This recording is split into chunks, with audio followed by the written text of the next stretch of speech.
Bom dia, meus irmãos, Pai do Senhor Jesus, amém? Bom, em primeiro lugar, quero aproveitar a gravação desse vídeo para poder enviar o meu abraço, a todas as mães e felicitá-las pelo seu dia, tá bom? Que o Senhor Jesus abençoe a sua vida, que esse dia seja um dia muito alegre, tá? Mesmo sabendo que muitas mães, infelizmente, não poderão receber o abraço dos seus filhos por conta desse distanciamento social, tá bom? Com relação aos filhos, eu digo que, por mais que você não possa visitar a sua mãe, não deixe de demonstrar seu carinho a ela, tá? Ligue, envie fotos, vídeos. Se você terá a oportunidade, de, com muita cautela, visitar a sua mãe, procure, nessa ocasião, não beijar tanto, não abraçar tanto, Vamos ser prudentes e cautelosos nessa ocasião, porque o momento exige isso de nós, E como filhos de Deus, nós precisamos ser prudentes, mas isso de maneira nenhuma muda o nosso sentimento, muda o nosso amor pelas nossas mães, tá bom? Então, feliz Dia das Mães e parabéns a todas as mamães da nossa congregação, tá? E quero parabenizar também os filhos pelas mães de cada um, tá bom? Porque sem elas nenhum de nós estaria aqui. Então, Deus abençoe a vida de todos e de todas as famílias da nossa igreja, Bom, queridos, hoje nós vamos dar continuidade ao nosso trimestre. Hoje é a lição número 6. O título da lição de hoje diz: Um chamado ao arrependimento. E falar de arrependimento implica necessariamente falar sobre o pecado. Então, do ponto de vista doutrinário, a aula de hoje vai ser uma mini aula sobre a doutrina do pecado, Academicamente, a gente usa o termo amartiologia, a doutrina bíblica do pecado. É lógico que a gente não vai estender, não vai esgotar o assunto com certeza, mas a intenção é que a gente veja o pecado um pouquinho com relação à natureza pecaminosa, que habita no homem, tá? E principalmente como que a gente se livra disso. A gente não vai explicar isso olhando a totalidade da Bíblia Sagrada, porque a intenção é focar no livro de Salmos, tá? E quando a gente entende que Davi era um homem segundo o coração de Deus, e ele é um dos principais personagens, se não o principal personagem desse livro de Salmos, a gente percebe que o que fazia, o que tornava Davi um homem segundo o coração de Deus é o fato dele ser um homem arrependido. Davi, ele se arrependia, ele reconhecia os seus pecados. Então a ideia é a gente olhar esse personagem, tá? Desse ponto de vista, por esse ponto de vista, para que a gente possa ver o que nele existe, que a gente deve copiar para então viver uma vida de santidade, tá? Uma vida que agrada ao Senhor e, quem sabe, esperamos que sim, que cada um de nós se torne também um homem, uma mulher segundo o coração de Deus, por conta desse arrependimento, da necessidade que observamos de nos arrepender sempre, tá bom? O texto que dá base à lição de hoje é o Salmo número 51, salmo conhecidíssimo também, tá? Eu vou ler alguns trechinhos aqui da lição com os irmãos, tá bom? Para a gente fazer alguns comentários no decorrer desse vídeo. Bom, o textuário está no Salmo número 51 e o versículo é o 17, tá? Diz o seguinte: Os sacrifícios para Deus são o espírito quebrantado.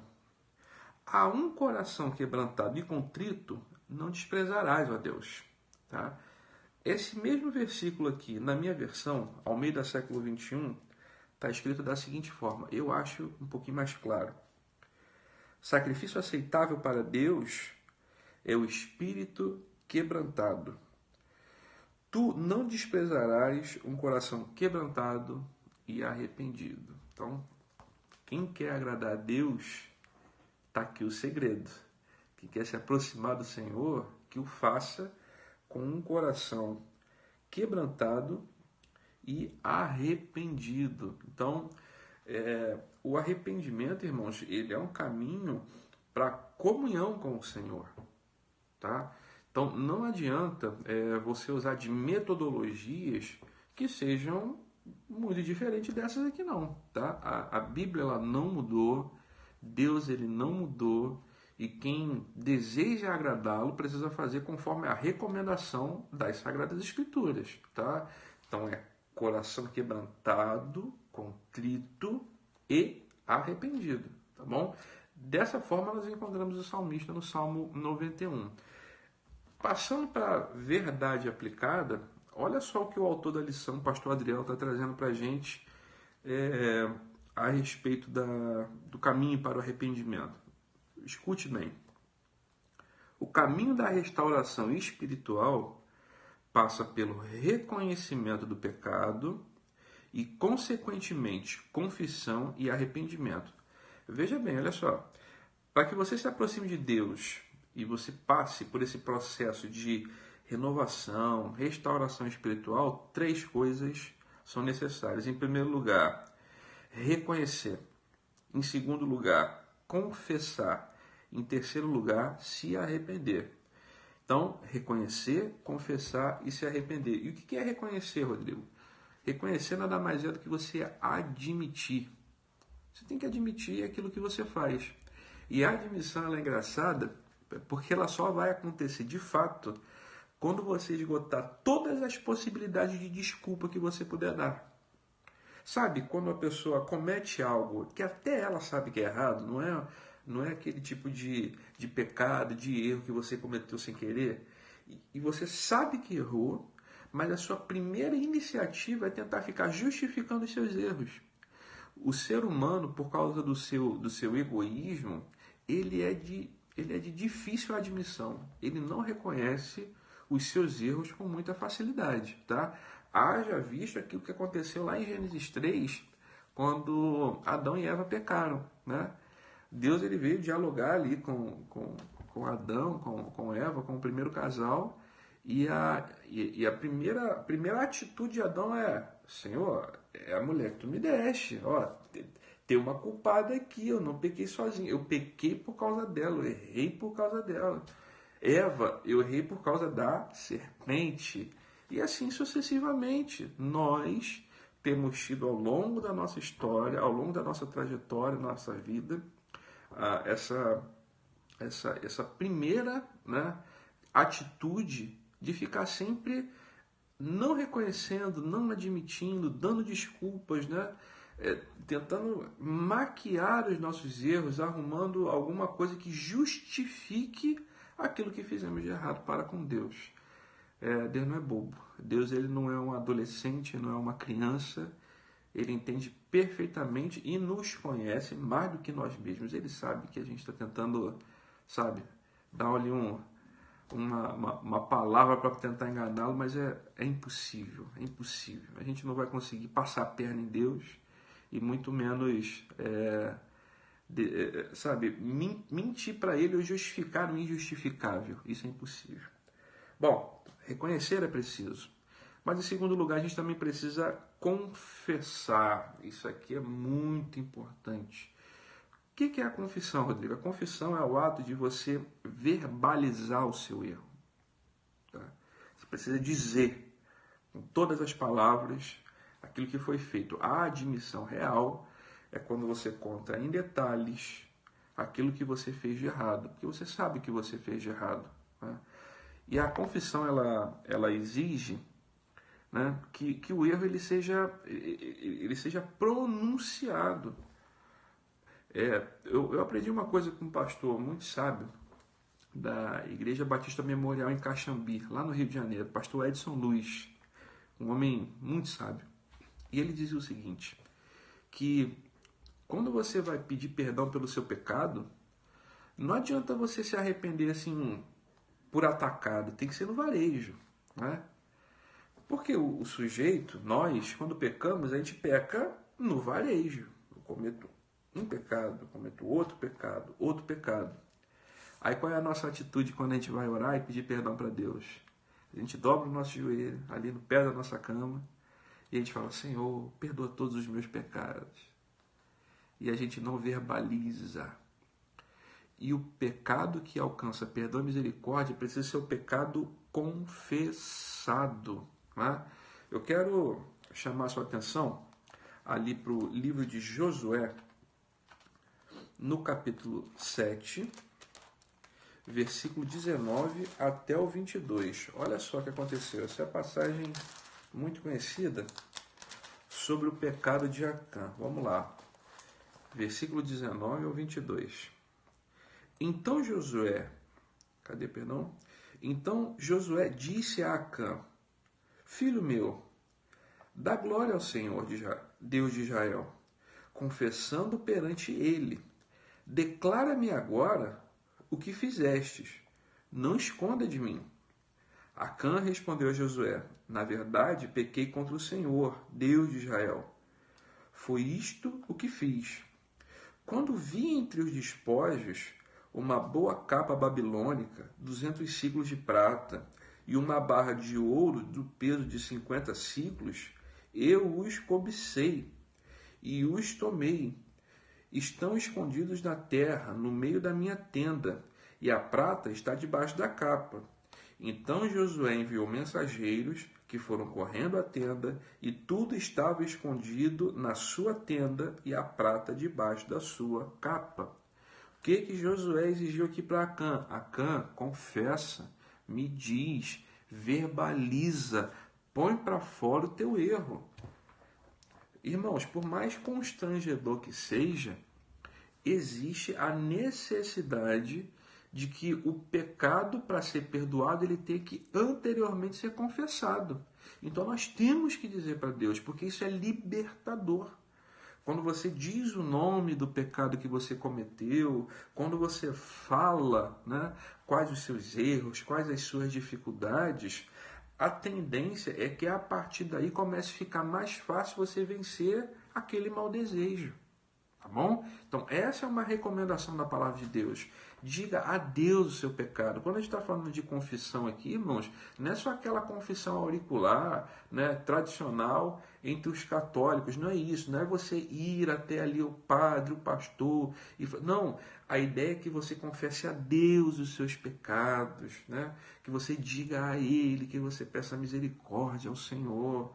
Essa é a ideia. É lógico que Tiago ele traz para a gente essa prática, né? A sugestão não, né? A Bíblia ela manda, ela exige que a gente pratique uma confissão, não vou dizer comunitária, mas ela diz: confessai vossos pecados uns aos outros, não é? Tenha uma pessoa de confiança na sua vida. O seu líder, o seu pastor, um crente mais maduro, quem sabe um parente seu, né? As esposas, os maridos, as suas esposas, tenham confiança um no outro, sabe? Para que vocês possam confessar os seus pecados e, segundo Tiago, serem curados. A confissão traz cura. E a palavra de Deus ela quer nos curar. Portanto, verbalize o seu pecado, confesse o seu pecado. Em terceiro lugar, segundo aqui o autor da revista, além de reconhecer, de confessar, é preciso se arrepender. A palavra arrependimento aqui ela vem do grego, metanoia. Deixa eu fazer um parêntese aqui, porque metanoia, normalmente nós dirigimos, né, esse significado à expressão mudança de mente. Só que metanoia ela serve tanto para mudança de mente, conforme está lá em Romanos 12:2, né? E também para mudança de direção, tá? Essa palavra ela vai ter duplo significado no nosso idioma. Então, pode ser mudança de mente, tá? Como mudança de direção. Por que eu estou dizendo isso? Porque mudar de direção, tá? É quando você está numa trajetória e de repente você vai mudar o caminho. O nome disso, popularmente, no nosso evangeliquez tradicional, é conversão. Você está mudando de caminho, você está dando meia volta, você está convertendo, tá? Quando a gente vê uma pessoa se arrependendo dos seus pecados, vindo até Jesus Cristo, né? Quem sabe no dia do culto, o pastor, o pregador, ele faz o convite: ó, meu amado, quem está arrependido dos seus pecados, vem aqui a respeito de Jesus, e a pessoa vai até aquele local, aceita o convite, recebe a oração. A gente está dizendo o quê? Que aquela pessoa se converteu. É isso. Ela está mudando de mente também, sem dúvida, mas principalmente mudando de direção. Ela estava numa trajetória que estava levando ao inferno. E de repente, por conta dela reconhecer, confessar e mudar de direção, ou seja, se arrepender, ela está se colocando agora numa nova trajetória rumo ao céu. Glória a Deus. E esse deve ser o nosso objetivo aqui na Terra, enquanto igreja. Levar cada vez mais pessoas ao arrependimento, ou seja, a mudança de direção.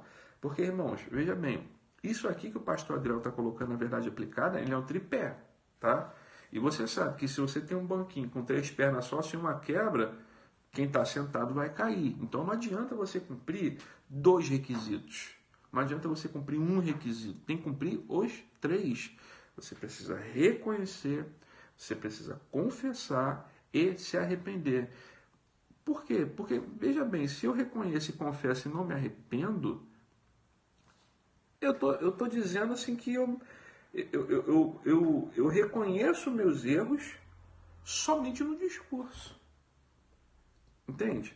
Então, é necessário reconhecer de fato uma admissão de culpa, tá? A confissão dessa culpa, mas a mudança de trajetória, tá bom? Então, os 3 requisitos eles devem ser cumpridos. Bom, passando aqui para os tópicos da lição. Bom, deixa eu só dar um pequeno panorama aqui rapidinho. Essa verdade aplicada que a gente acabou de explanar aqui agora, um pouco mais prolongadamente, ela está muito vinculada ao capítulo 2, tá? Na verdade, reconhecimento e confissão no capítulo 2 e o arrependimento no capítulo 3. O capítulo 1, né, esse tópico 1 da lição, é mais o contexto histórico do Salmo 51, tá? Que está lá no livro de 2 Samuel, no capítulo 11, tá? Irmãos, leia o livro de 2 Samuel, capítulo 11, capítulo 12 também, tá? Porque aqui nesse vídeo a gente não vai ter tempo de explanar todo o contexto do capítulo de Samuel, capítulo 11 e 12 de Samuel, tá? Então, fica como dever de casa, leia na sua casa, faça as suas anotações, e aqui eu vou dar pequenas pinceladas sobre esse contexto histórico, tá? Para que os irmãos possam entrar junto comigo no tópico 2, para poder falar de reconhecimento e confissão, e no tópico 3 sobre o arrependimento, tá? Assim a gente não vai precisar prolongar tanto o vídeo, você vai poder aproveitar aí com a sua mamãe esse Dia das Mães, tá legal? Então vamos lá. O contexto histórico, tópico 1.1, diz o seguinte, ó, transgressões de Davi. Em 2 Samuel 11, vemos o processo que antecedeu o pecado de Davi. Em primeiro lugar, significativas as 2 expressões. Tempo em que os reis saem e, porém, Davi ficou. Eu vou ler somente o versículo inicial, lá do texto de 2 Samuel 11. Veja bem. Vou ler o texto todo aqui, porque o autor da revista ele só pensou 2 frases, tá? E faz sentido a gente ler o versículo todo. Versículo 1, capítulo 11, 2 Samuel. Na época da primavera, no tempo em que os reis saem à guerra, Davi enviou Joabe e com ele os seus servos e todo Israel. E eles destruíram os amonitas e sitiaram Rabá. Mas Davi ficou em Jerusalém. Ou seja, existia um tempo que era comum que os monarcas, junto com o exército, fossem juntos até determinado local. O que aconteceu? No lugar de ir, né, Davi, ele não obedeceu essa tradição, pelo contrário, ficou onde ele não deveria estar. Veja bem, existe uma época, tradicionalmente, os reis saem. Davi, ele desobedeceu a tradição não saindo, ficou. E por ter ficado, foi que ele se colocou em situação de risco, porque foi justamente nesse tempo que Davi, do telhado do seu palácio, ele vai observar uma mulher e ele passa a desejar essa mulher, tá? Irmãos, olha só, às vezes não, né? A gente sempre faz isso. Se colocar em situação de risco, não estando no local onde deveríamos estar, e ficando em locais onde não deveríamos estar. Vocês estão entendendo onde eu quero chegar? Esse que é o ponto, né? Existem rituais, procedimentos, coisas que nós devemos fazer.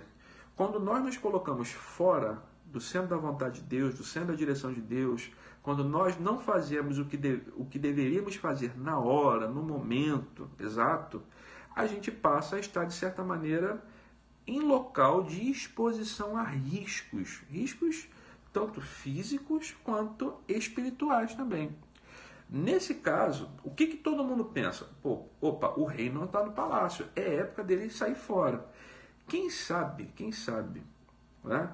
A Betseba, imaginando isso, agora aqui é um exercício de imaginação da minha parte, tá? Isso não interfere aqui na leitura do texto, é só um exercício de imaginação. Não tomem isso como verdade ou como doutrina, é o Rodrigo que está falando. Quem sabe Betseba pensasse, do palácio tem vista para a minha casa, ou para a minha varanda. Não é época do rei estar aqui, então eu posso ficar um pouco mais à vontade. Né? Quem sabe ela não tenha nem sido maldosa o suficiente e ela tenha ficado um pouco mais à vontade em sua casa. O problema é, o rei não foi, o rei ficou. Então o que acontece? Por isso ter acontecido, você cria um ambiente propício ao pecado. É por isso que o pastor Adriel, ele traz aqui uma segunda frase, né? Que está no versículo também, cadê? Aqui, está no finalzinho aqui do tópico 1 na revista. Ó. Davi, ele olhou e desejou. Então, olha só, onde é que começa o problema? Davi, ele está onde não deveria estar. Por estar onde não deveria estar, cria um ambiente propício à realização de um pecado. Davi olhou uma mulher e ele não somente olhou, mas ele cobiçou, ele desejou. Irmãos, e o pecado ele tem esse problema. O pecado ele começa no desejo. Ou melhor, começa no nosso mau desejo, naquilo que a Bíblia chama de concupiscência. Né? Abra sua Bíblia no livro de Tiago, capítulo 1, versículos 14 e 15. Carta Universal de Tiago,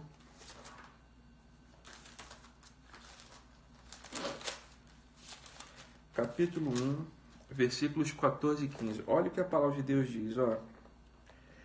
Cada um é tentado quando atraído e seduzido por seu próprio desejo. Então o desejo, tendo sido concebido, dá luz ao pecado, e o pecado, após se consumar, gera morte. Irmãos,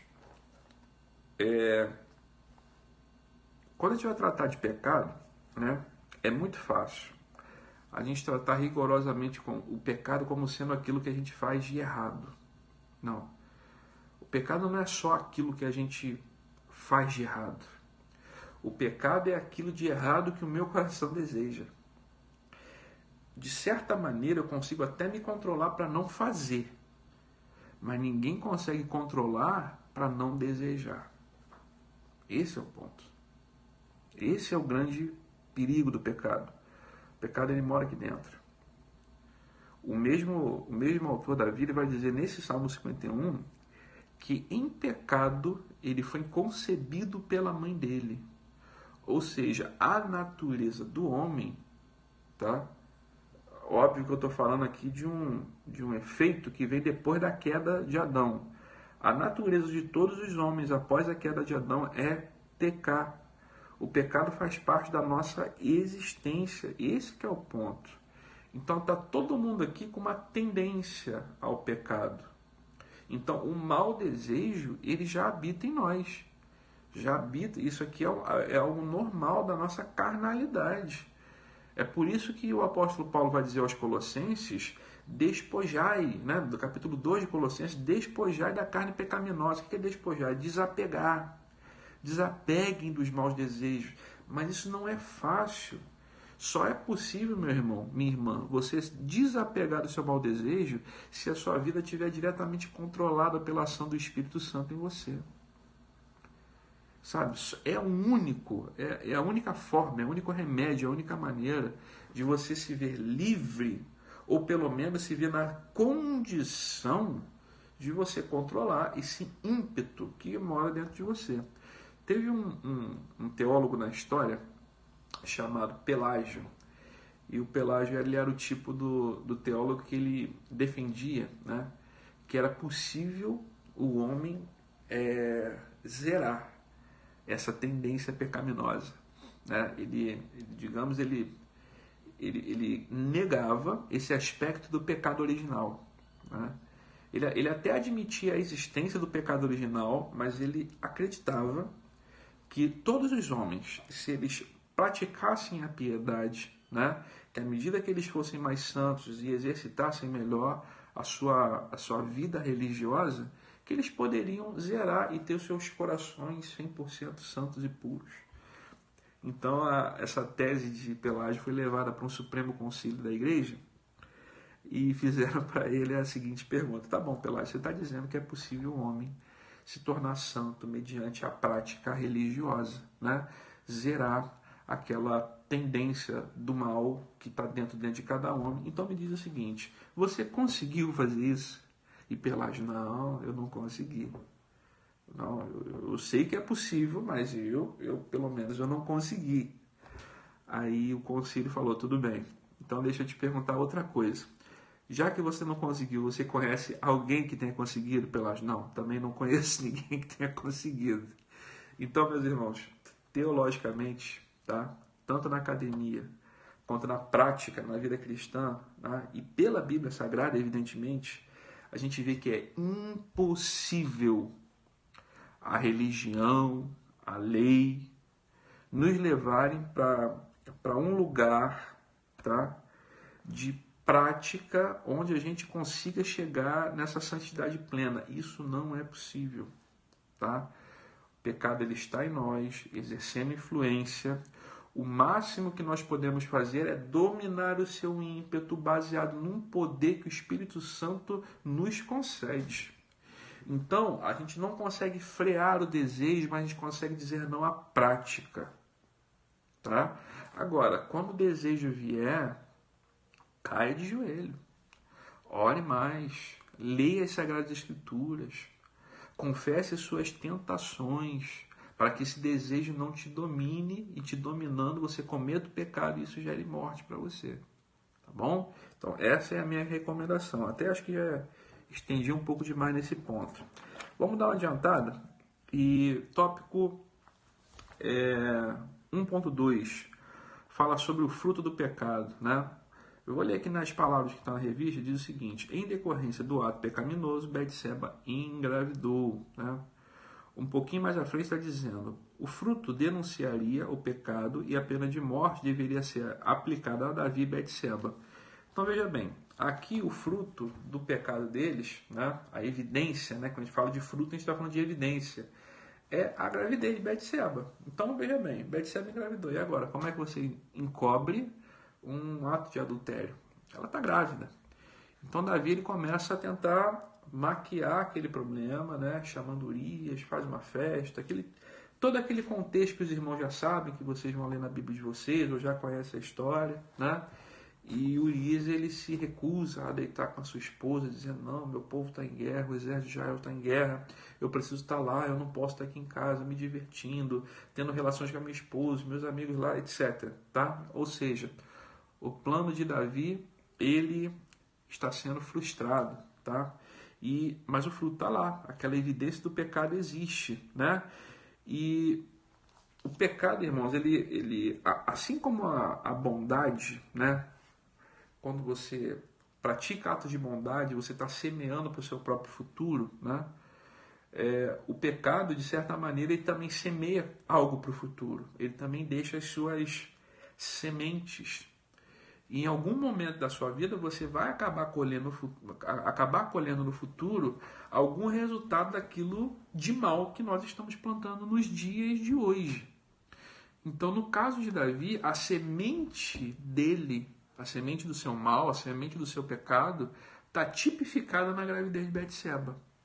Ou seja, todo mundo sabe que uma criança demora 9 meses para nascer. Ela descobriu, perdão, ela descobriu que estava grávida e ela sabe, olha, daqui 9 meses vem uma criança, essa criança a gente sabe que não é do meu marido, o que a gente faz? Então veja bem que, voltando àquilo que a gente trabalhou, né, na verdade aplicada, que eles não admitiram de imediato. A intenção deles foi fazer a construção de algumas desculpas, tentar criar ali umas situações onde o pecado tivesse alguma justificativa, onde pudesse ser maquiado, etc. O homem é muito mau. O nosso coração é terrível, né? Já dizia o profeta Jeremias, né? Quem o conhecerá, né? Maldito homem que nós somos, né? Então esse é o grande problema. E o pecado que a gente comete sempre vai ter uma repercussão no futuro, tá bom? E, irmãos, já que a gente, bom, vamos botar aqui uma situação, já que a gente não conseguiu controlar o ímpeto do desejo, que a gente realizou o pecado, que a gente pelo menos não fique maquiando para a questão de futuro as consequências, né? Porque quanto mais o tempo passa e a confissão não acontece, as consequências vão tomando proporções cada vez mais gigantes. E passa 1 ano, 2 anos, 3 anos, e confessar vai ficando cada vez mais difícil. E o fruto vai só crescendo, ele cresce, cresce. Uma coisa é quando o pecado ele só semeou uma semente. Ela é desse tamanhinho, né? Então, confessa quando a consequência do pecado está do tamanho de uma semente ainda, né? Não espera ela crescer, né? Criar um fruto grande, vistoso, que depois vai ser muito pior para você tentar consertar as coisas. Óbvio que tem jeito, né? Deus ele perdoa pecado de qualquer época, mas ele precisa ser confessado. Vamos lá, tópico 1.3. Natã, o profeta de Deus. Natã ele foi espetacular, né? Os irmãos sabem que a habilidade de Natã para poder conversar com Davi sobre o pecado dele foi uma habilidade assim extraordinária, né? Natã ele é um profeta, ele tem a autoridade de Deus, mas ele está indo lidar com o maior rei da história de Israel, né? Foi o segundo rei de Israel e já praticamente assim digamos nos anos iniciais da história de Israel, Davi já era o maior rei, o mais poderoso, um dos mais poderosos daquele tempo. E Natã também não podia, sabe, chegar diante de Davi assim, só, já metendo o pé no peito de Davi e tal. Ele teve que ter certa habilidade para poder conversar com Davi. Então ele contou uma história.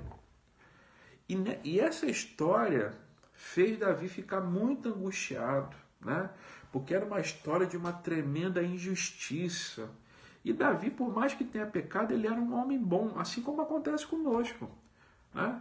Muitos de nós, graças a Deus, o ser humano na totalidade é um ser humano cheio de bondade, mas mesmo assim temos essa tendência a pecar, essa tendência a errar, né?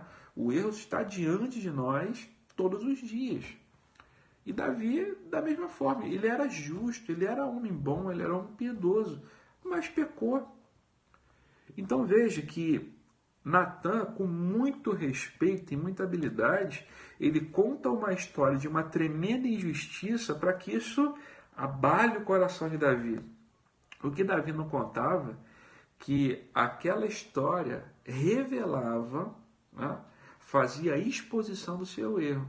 Então, Natã diz o seguinte: ó Davi, o homem da história que eu estou contando aqui agora é você. Então vem um choque, porque a gente não espera. A gente não espera que o nosso pecado seja revelado. A gente não espera que o nosso pecado ele fique exposto, né? Porque o ser humano é assim. Irmãos, olha só. Quando a gente fala de evangelho, não existe evangelho, tá, de fato, que não gere exposição de pecados, tá? Uma das metáforas que João no Evangelho vai usar para Jesus é a metáfora da luz, né? A luz veio, está lá no capítulo 3, versículo 19, se eu não estou enganado. A luz veio e os homens preferiram as trevas porque as suas obras eram más. Olha só, o homem que tem obras más, que vive na maldade, que vive no pecado, ele prefere viver em trevas porque ele não quer ver os seus pecados revelados. Mas, irmão, Jesus Cristo é luz, aleluia. E quando a luz vem, quando Jesus Cristo ele é pregado, a luz dele vem, sabe, descortinando o pecado, vem fazendo exposição dos nossos erros. Portanto, a palavra do Evangelho é uma palavra que traz confronto. Quando o Evangelho está diante do Rodrigo, tem que mostrar o quão ruim o Rodrigo é, o quão pecador eu sou, para que diante do meu pecado cometido, eu não tenha mais a menor possibilidade de justificar, de maquiar. Então, a única saída que eu vou ter é admitir os meus erros, né? Confessar os meus pecados e me arrepender dos meus maus caminhos. É isso que eu preciso. Irmãos, é claro que a gente não precisa fazer isso de uma maneira mal educada, né? Mas quando você, diante de uma pessoa que você ama, você fala assim, olha meu amigo, você está no caminho errado, para com isso, você tá pecando, você está numa rota errada, Deus não está se agradando, né? Quando você faz isso, irmão, você não está fazendo, é lógico que com muito amor, né? A intenção não é humilhar a pessoa, mas a intenção é dar a ela a chance de se arrepender e de mudar de atitude. Sabe? A gente precisa atuar como o profeta Natan em várias oportunidades, mas a gente precisa também de um Natan na vida da gente. Que venha, né? Que nos ajude. Oh, glória. Estou sentindo a presença de Deus aqui falando disso, meus irmãos. A gente precisa ser confrontado com o nosso erro, com o nosso pecado. Sabe? A gente precisa olhar aquilo que a gente fez de ruim. E por mais que seja algo constrangedor, mas é necessário. Tá? Pensa que constrangimento maior, meu irmão, é você passar a eternidade no inferno. Constrangimento maior é Deus olhar para você e falar assim, ó, apartai-vos de mim porque eu não vos conheço. Isso é constrangimento. Aí você vai olhar para Deus e falar o quê? Senhor, eu falei em línguas estranhas, eu expulsei demônio, eu curei enfermos. E Deus vai dizer assim, olha, não vos conheço. Isso, meu irmão, é constrangimento. Isso é constrangimento. Poupe a sua alma desse dia. Poupe a sua alma desse constrangimento. Seja constrangido hoje, agora, pela palavra de Deus, pelo Espírito Santo, pela pregação. Levante as suas mãos aos céus, volte-se com o seu coração na direção do Senhor. E a sua vida vai mudar. Eu creio nisso. Aleluia. Tópico 2. O caminho do arrependimento, tá? Vou dar uma adiantada aqui, ó. Tópico 2.1, né? Subtópico 2.1 diz o seguinte: reconhecimento e confissão de pecado. As palavras que iniciam esse tópico aqui é o Salmo 51, versículo 3, que diz o seguinte: porque eu reconheço as minhas transgressões e o meu pecado está sempre diante de mim. Essas mesmas palavras, de certa maneira, foram repetidas pelo apóstolo Paulo no Novo Testamento, quando ele escreve a carta aos Romanos. Romanos, no capítulo 7, deixa eu abrir aqui minha Bíblia. Glória a Jesus. Romanos, no capítulo 7, versículo 19. Eu vou ler aqui do 19 ao 25. Para explicar uma coisa para vocês. Veja bem, olha o que está dizendo a palavra de Deus. Pois não faço o bem que quero, mas o mal que não quero. Portanto, se faço o que não quero, já não sou eu quem faz, mas o pecado que habita em mim. Desse modo, descubro essa lei em mim. Aqui lei não é os 10 mandamentos, não é a lei de Deus. Existe uma lei natural no homem que obriga o homem a pecar, né? A doutrina bíblica chama isso de pecado original. Então, existe uma lei dentro do homem, né? Uma lei que força o homem a cometer pecado. Essa lei que essa lei que Paulo está falando. Quando quero fazer o bem, o mal está presente em mim. Versículo 21. Pular para o 22 agora. Porque no que diz respeito ao homem interior, tenho prazer na lei de Deus, mas vejo nos membros do meu corpo outra lei outra lei guerreando contra a lei da minha mente e me fazendo escravo da lei do pecado que está nos meus membros. Desgraçado homem que sou, quem me livrará do corpo dessa morte? Tá vendo? Ó, o que Davi está admitindo? A minha consciência tem a lei de Deus. Aqui, digamos, é o Paulo crente falando, né? E cada um de nós que somos cristãos, a gente se identifica com isso. A lei de Deus está aqui no nosso coração, né? Só que o que ele vai dizer? Olha, existe uma lei que atua no meu corpo, né? Uma lei que atua na minha carne.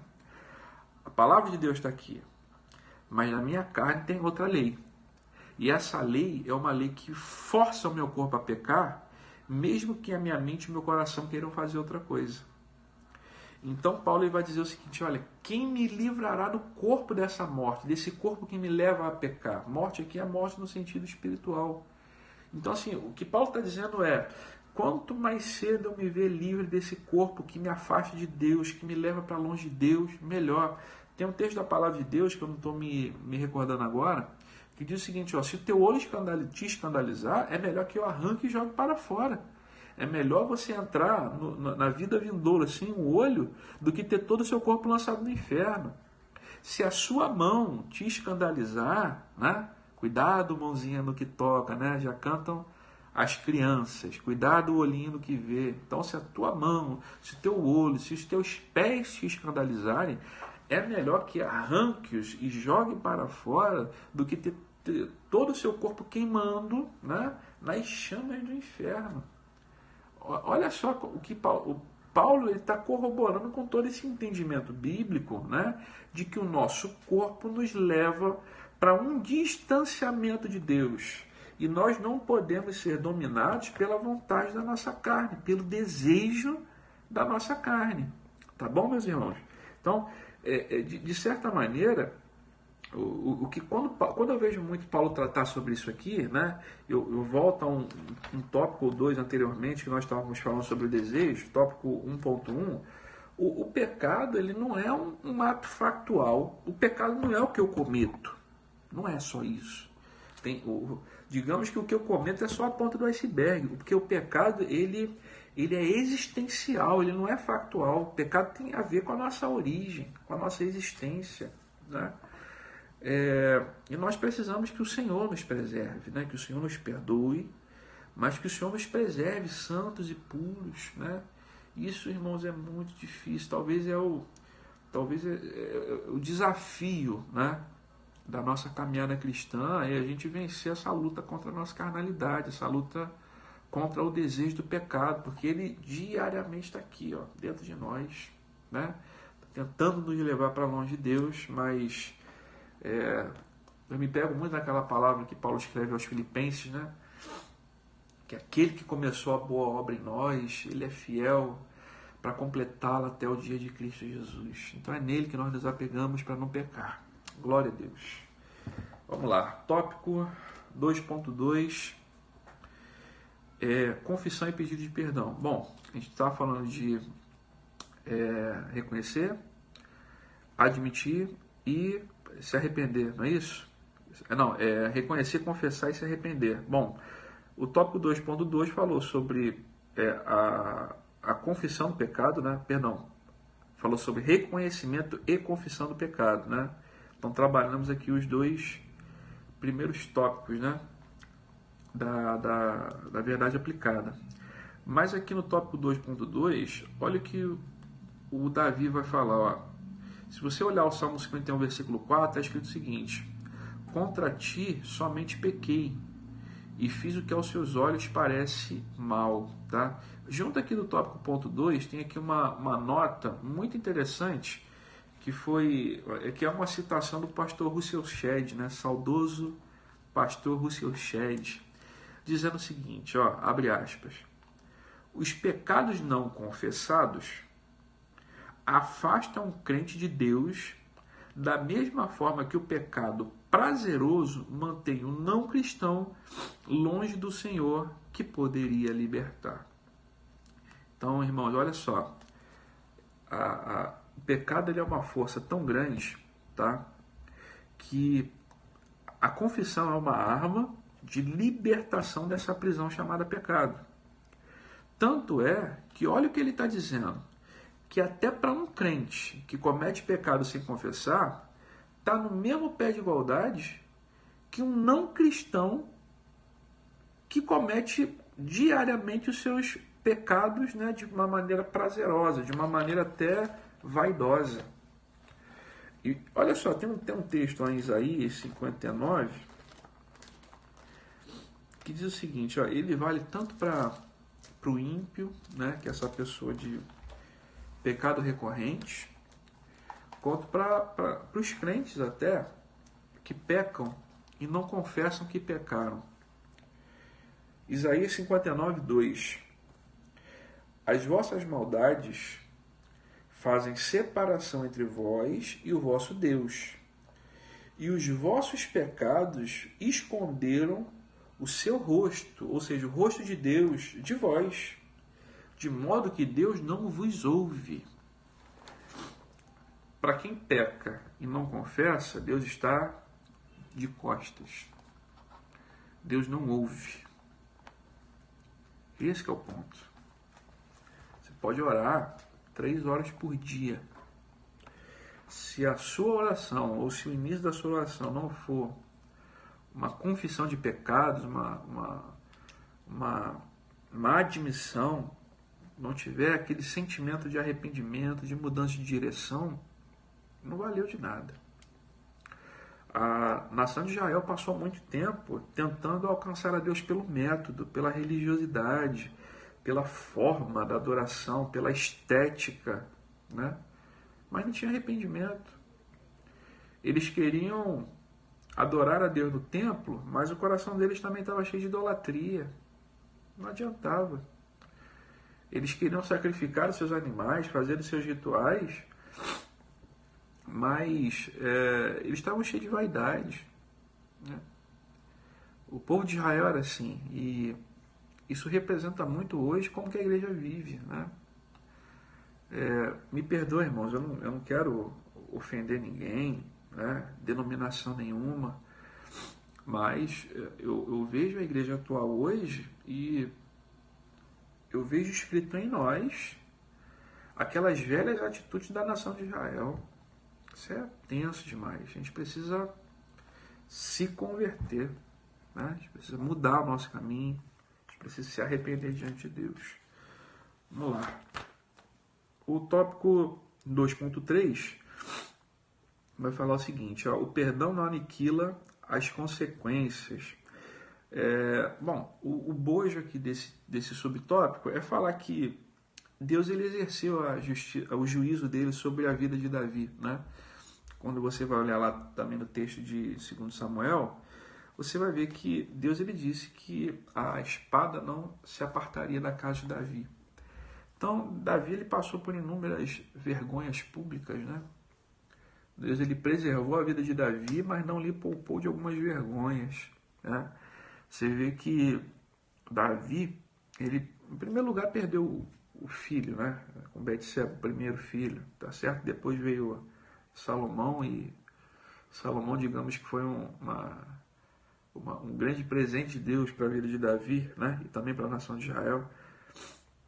Mas Davi ele foi um pai ausente, teve filho estuprador, filha estuprada, filho assassino, filho assassinado, sabe? Então a gente está vendo a história de uma família que foi destruída por conta de um pecado passado, tá? Deus ele é justo, irmãos. E assim, Deus ele perdoa o nosso pecado, mas ele permite a consequência vir para que isso sirva de método, é um método pedagógico de Deus, né? Ele deixa a consequência, porque com aquela consequência, quem sabe eu penso duas vezes em cometer o mesmo pecado novamente.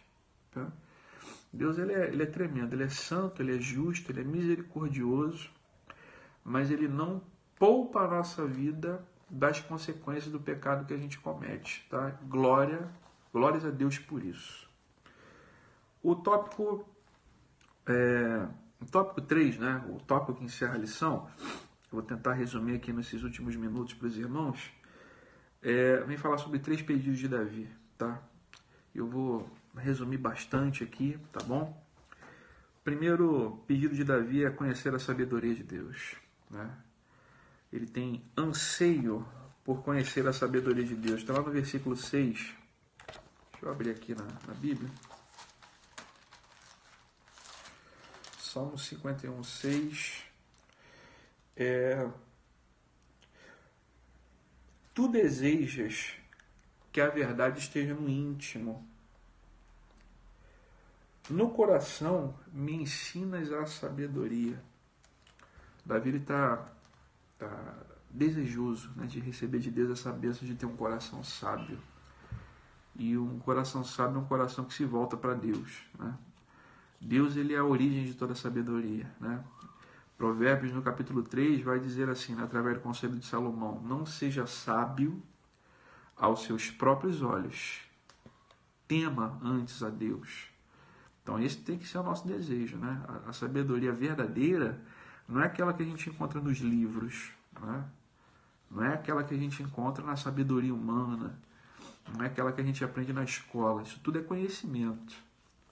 Sabedoria de verdade só tem uma fonte: Deus. Deus é a fonte de toda a sabedoria.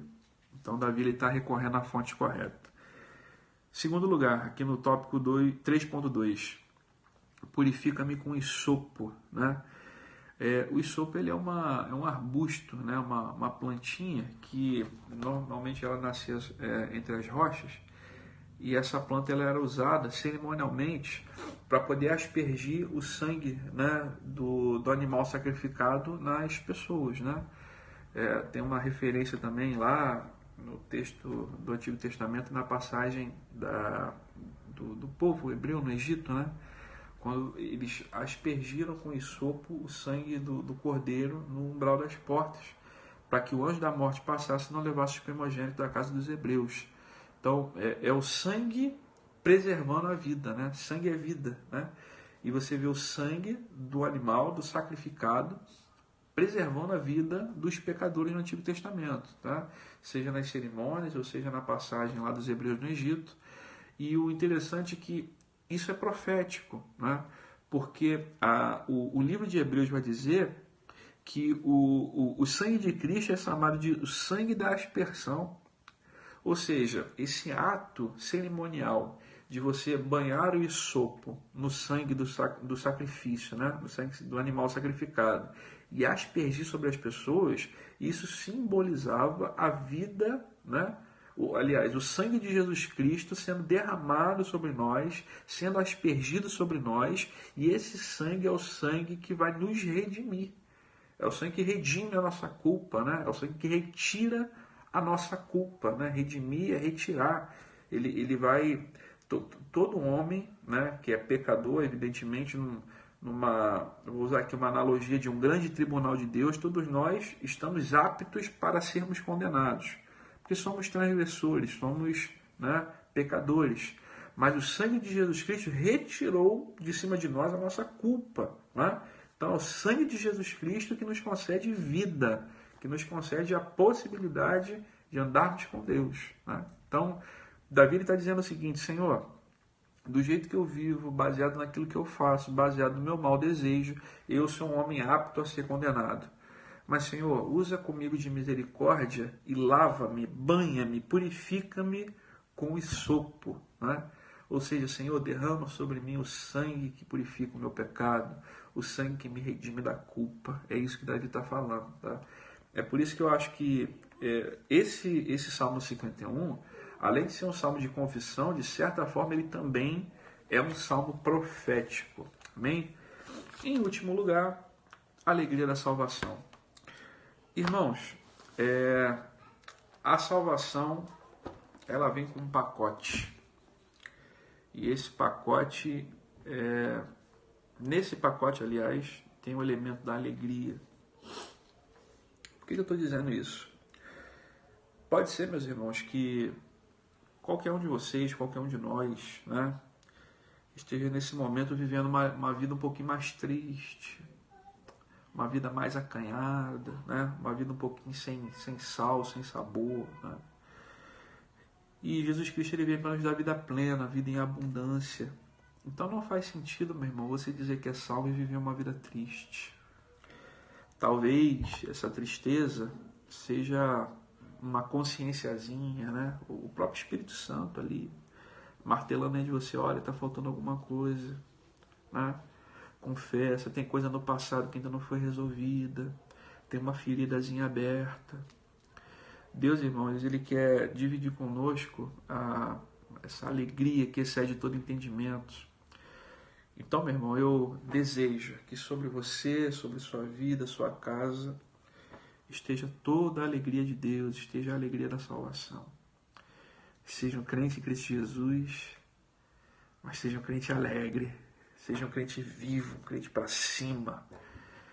Não existe crente carrancudo, né? Não existe crente sem graça.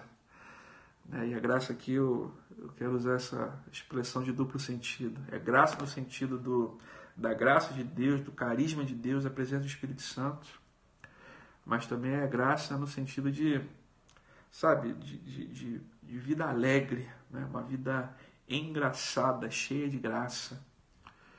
Então que você tenha uma vida plena, porque é isso que vai nos diferenciar do mundo nesse tempo de crise. O mundo em pânico e a igreja fundamentada na graça de Deus, porque sabe que não importa o que vai ser do futuro, nosso futuro já está garantido no Senhor. Amém?